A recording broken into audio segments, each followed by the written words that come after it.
Hola, yo soy Gabriele, yo tengo 9 años y yo vivo in Heerenveen.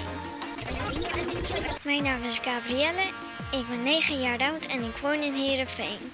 Wat ik net zei was in het Spaans, want mijn moeder komt uit Cuba en dat is een land uit Midden-Amerika. En dan spreekt ze ook Spaans. Mijn vader komt uit Friesland en spreekt ook Fries.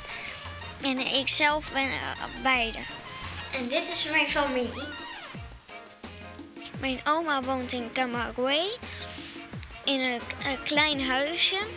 En ik weet niet welke straat, maar ze heet Mima en ze is 85 jaar oud. Hola Mima, ¿cómo estás? Te quiero mucho. Ik mis mijn oma wel. Iedere keer als ik aan haar denk, dan denk ik ook direct aan Cuba.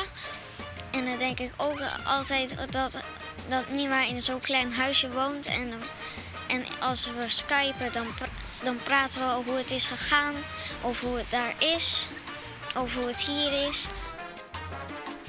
Ik doe de vlag van Friesland en Cuba erin, omdat mijn vader en moeder van Fries en Cubaans bloed zijn.